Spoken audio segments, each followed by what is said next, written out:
दोस्तों नमस्कार। एक व्यंग पढ़ रहा हूँ, जातीय गंध। सुने। जाति न पूछो साधु की, पूछ लीजिए ज्ञान। मोल करो तलवार का, पड़ी रहन दो म्यान। मैं शुरू से ही कबीर जी का प्रशंसक रहा हूँ। उनके इस ज्ञान की बदौलत ही मैंने कभी किसी साधु की जाति पर ध्यान नहीं दिया और न ही तलवार की म्यान पर। मेरी निगाह हमेशा मछली की आंख पर ही रही। आसपास क्या है, मैंने उसे जानने का प्रयास तक नहीं किया।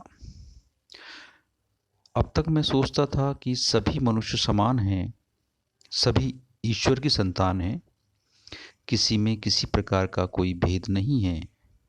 लेकिन भारतीय लोकतंत्र की संजीवनी इन चुनावों ने मेरे इस अल्प ज्ञान की सारी कलई खोल दी। अब मैं समझने लगा हूँ कि सभी मनुष्य समान नहीं हैं, सभी के ईश्वर भी समान नहीं हैं। इस कारण सभी में आपस में किसी न किसी प्रकार का कोई भेद अवश्य है। प्रत्येक मनुष्य का जन्म किसी जाति विशेष में होता है। उसके जन्म लेते ही उससे उस जाति विशेष की विशेष प्रकार की गंध निकलनी शुरू हो जाती है। उसकी गंध सूंघते ही उसकी जाति के लोग उसके इर्द गिर्द मंडराना शुरू कर देते हैं। उस गंध विशेष के लोगों को अपनी गंध में ही सर्वाधिक मिठास मिलता है। वे सिर्फ अपनी गंध को ही चाहते हैं, उसे पहचानते हैं, उसे ही अपना लीडर बनाना चाहते हैं।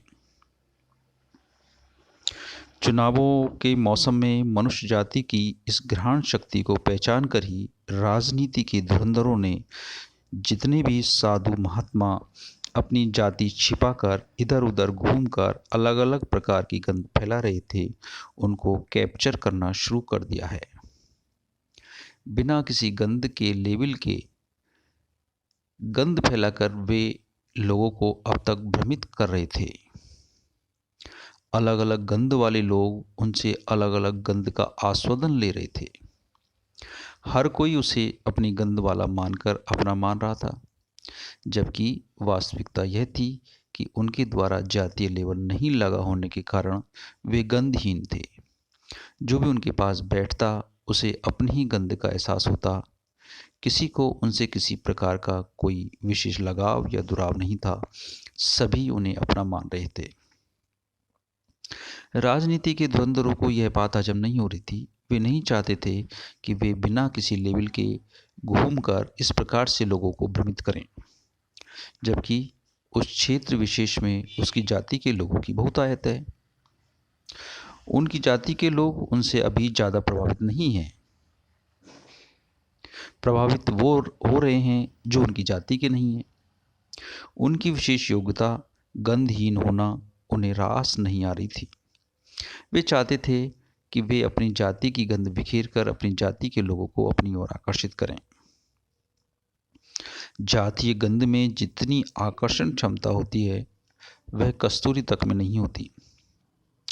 अपनी जाति का व्यक्ति 7 समंदर पार भी कोई पराक्रम कर लेता है तो दूर बैठे जातीय बंधुओं का सीना गर्व से फूलकर कुप्पा हो जाता है।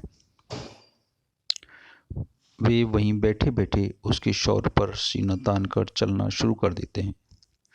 जाति गंध से उनकी नाक फूल जाती है। यह बहुत शक्तिशाली होती है।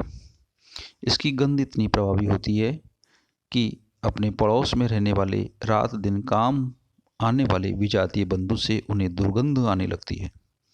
वे उसे एक झटके में अलग कर देते हैं। चाहे जातीय बंधु आपसे कोई अपील करे या नहीं करे, लेकिन उसके मन की बात को, उसके अच्छे बुरे को ये बंधु बहुत अच्छी तरह समझ लेते हैं, पहचान लेते हैं। भारतवर्ष में इस जातीय गंध को जितनी खाद पानी हवा दी जाती है उतनी अन्यत्र नहीं दी जाती।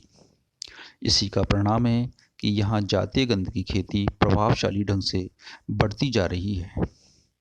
इसकी खेती जिस गति से बढ़ रही है उससे यह अंदाज़ा लगाया जा रहा है कि अन्यत्र देशों से भी लोग इसकी फसल बढ़ाने के तरीके सीखने के लिए निकट भविष्य में यहाँ आने लगेंगे। जिन जिन तकनीकों को का इस्तेमाल यहाँ की उर्वरा शक्ति बढ़ाने में हो रहा है, उसका पेटेंट कराने पर विचार किया जा रहा है। निकट भविष्य में विदेशी मुद्रा प्राप्त करने में यह पेटेंट उपयोगी साबित होगा, ऐसा लोगों का अनुमान है। दूरदृष्टाओं ने गंधहीन लोगों से यह स्पष्ट कह दिया है कि वे अपनी गंध का अर्थात जाति का स्पष्ट उल्लेख करें, जिससे लोगों को उसे ग्रहण करने में आसानी हो। कबीरदास जी के इस दोहे, जाति ने पूछो साधु की, पूछ लीजिए ज्ञान, मोल करो तलवार का, पड़ी रहिंदो म्यान, पर भी पाबंदी लगाने पर विचार किया जा रहा है। वर्तमान परिप्रेक्ष्य में यह दोहा लोगों को जाति गंध से दूर रहने का उपदेश देकर समाज के जातीय ताने बाने को चोट पहुंचा रहा है। कबीरदास जी के समय भारत में लोकतंत्र नहीं था। लोकतंत्र में जाति का कितना महत्व होता है उसका उन्हें कोई अंदाजा भी नहीं था।